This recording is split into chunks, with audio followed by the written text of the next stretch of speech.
Bienvenue à tous, merci de nous rejoindre pour cette toute nouvelle édition d'information. Tous les membres du Conseil supérieur de la police nationale, moins le ministre de la Justice, ont répondu mercredi à la convocation du Sénat de la République autour des derniers sinistres enregistrés dans la capitale. Les parlementaires, choqués par l'absence de Maître Heidi Fortuné, estiment que son attitude témoigne du malaise qui affaiblit le système judiciaire et sécuritaire du pays. Une nouvelle cohorte de 700 agents, dont 216 femmes faisant partie de la 29e promotion, viendra renforcer sous peu la police nationale, a annoncé le directeur général de l'institution policière, Michel-Ange Gédéon. Le président de la République, Jovenel Moïse, a reçu mercredi les lettres de créance de 2 ambassadeurs accrédités en Haïti. Il s'agit de celle de Michel J. Cison des États-Unis et celle de Rudy Armando Coxax Lopez du Guatemala. Les petits commerçants victimes de l'incendie du 12 février pressent le gouvernement de boucler le processus de leur dédommagement en vue de pouvoir reprendre leurs activités. La phase de leur recensement a déjà débuté comme prévu. Commémoration mercredi de la Journée internationale de la langue maternelle autour du thème « Langue maman dans l'éducation, oui, apprendre, c'est comprendre », une initiative saluée par plusieurs personnalités du pays. Restez branchés, les détails c'est tout de suite.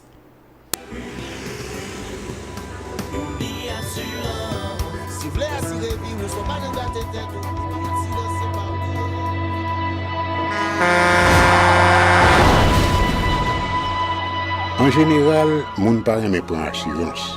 Yo considéré que son l'argent rejeté. Et pourtant, l'argent assurance te doué dans budget ou à côté l'argent kayak, l'argent manger. Li là pour les deux traverser un mauvais pas.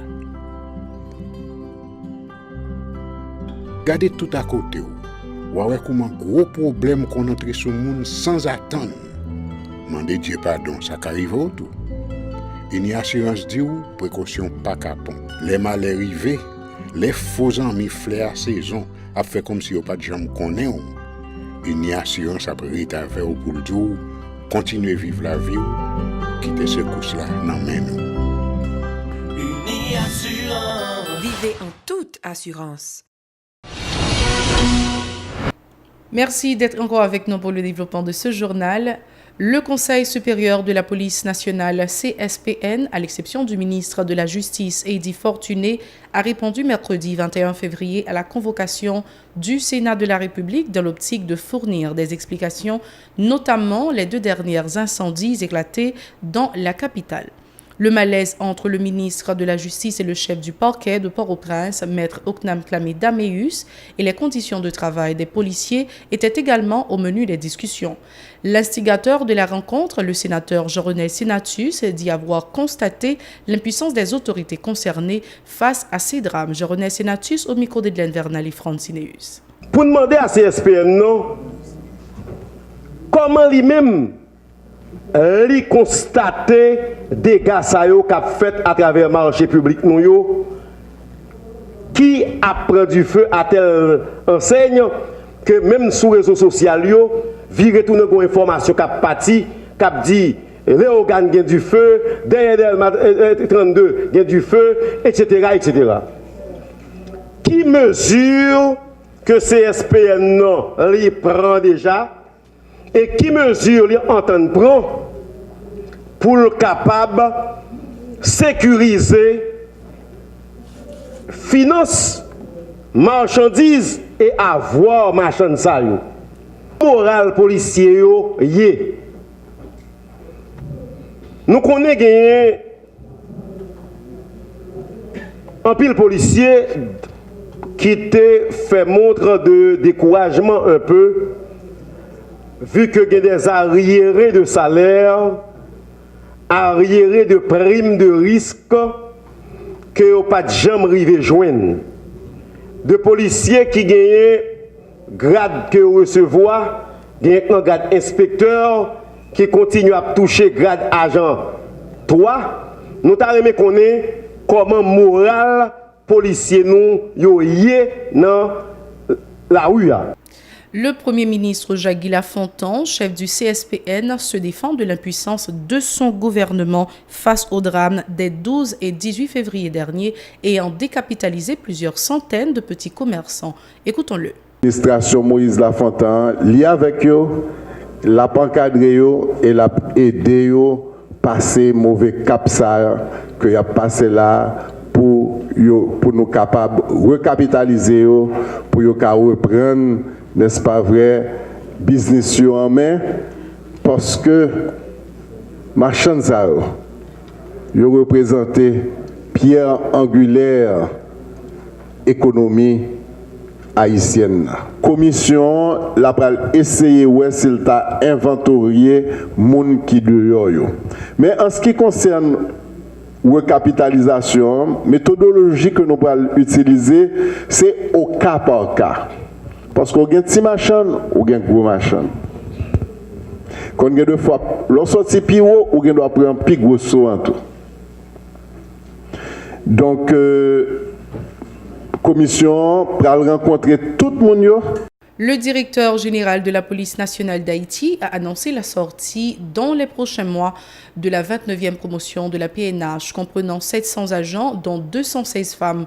Selon M. Gédéon, cette nouvelle cohorte de policiers viendra renforcer l'institution policière dans sa mission de protéger et servir la population. Michel-Ange Gédéon au micro d'Edlaine Vernal et Franck Sinéus.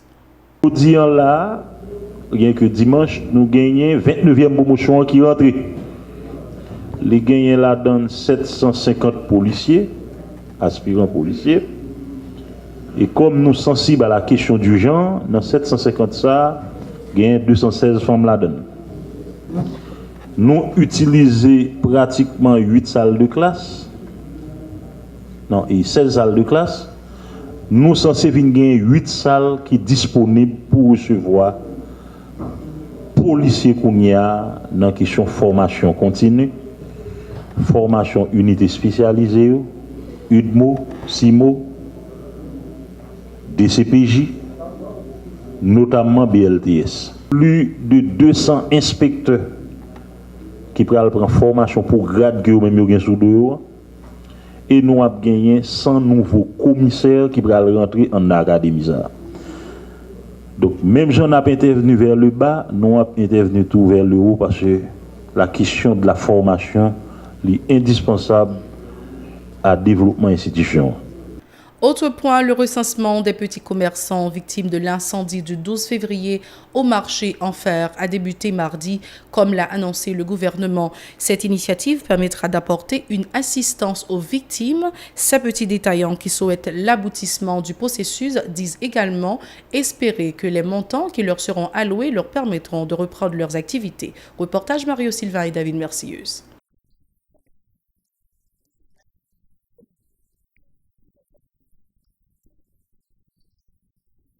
Il est midi, mercredi 21 février, nous sommes au marché Hippolyte, au centre-ville de Port-au-Prince. Plusieurs dizaines de petits détaillants et détaillantes, munis de leurs pièces d'identité, sont assises à même le sol ou en file indienne. Ils sont en attente d'être répertoriés en vue de pouvoir bénéficier de l'assistance promise par le gouvernement après le sinistre du 12 février qui a détruit tous leurs produits.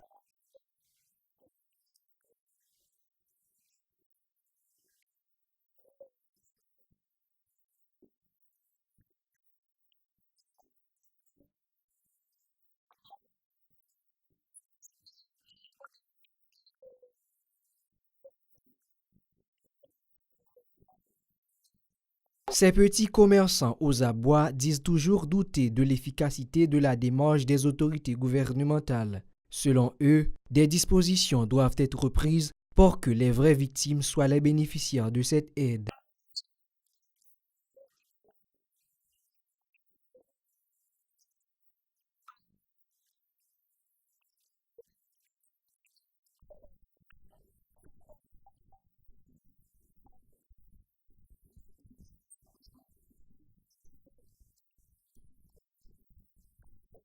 Les victimes en ont profité pour lancer un cri d'alarme à tous les acteurs en vue de faciliter la reconstruction du bâtiment endommagé dans un bref délai.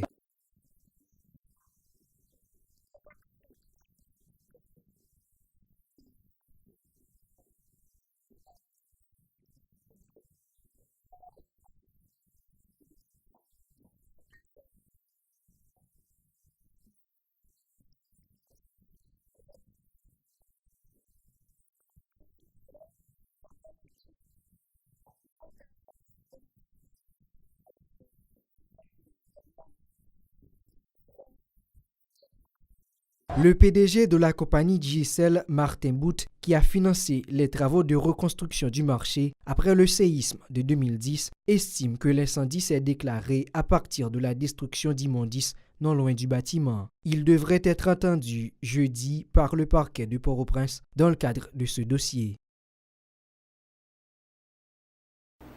Le président de la République, Jovenel Moïse, a reçu mercredi les lettres de créance de 2 ambassadeurs accrédités en Haïti.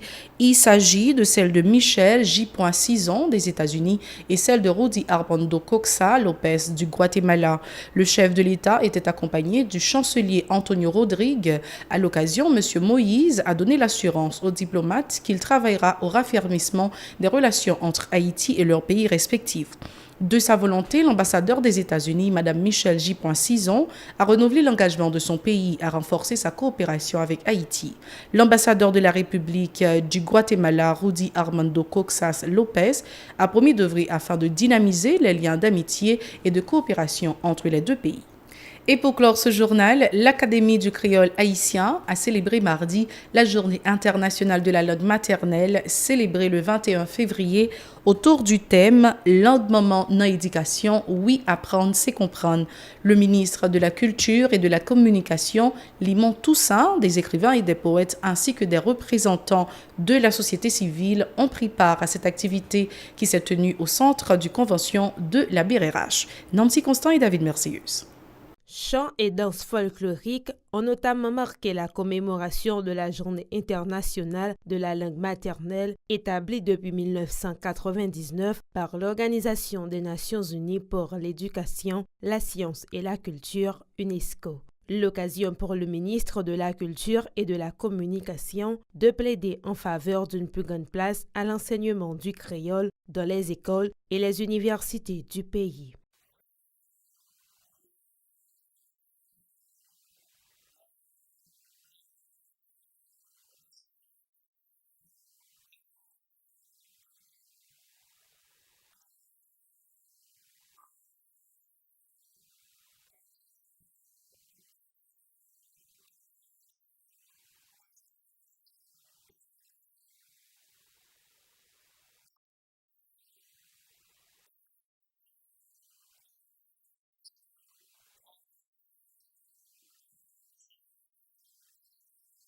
De son côté, la représentante de l'Organisation des Nations Unies pour l'éducation, la science et la culture, UNESCO, à cette cérémonie, Daniela Bruni, a réitéré le soutien de l'organisation à l'Académie du créole haïtien dans la perspective de préserver la diversité linguistique. Selon elle, l'apprentissage de la langue vernaculaire est essentiel au développement durable.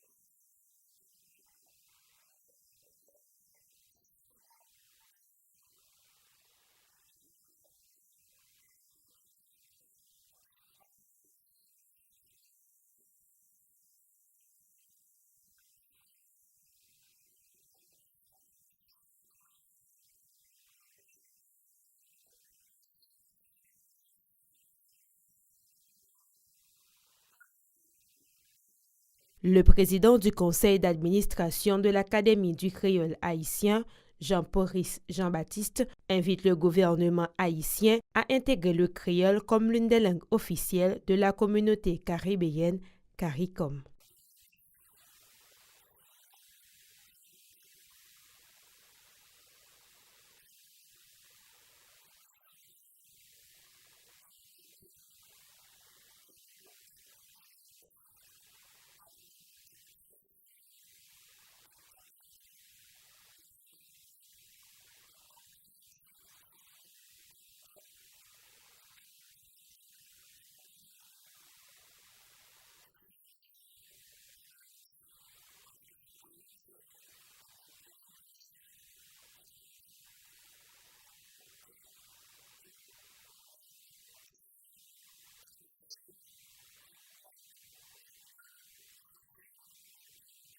Au terme de cette journée, Rachel Charlier-Doucet, Rosilia François Corneille, Ernst Miville, Paul-Antoine et Dominique Barthélemy ont été installés comme les nouveaux académiciens du créole haïtien.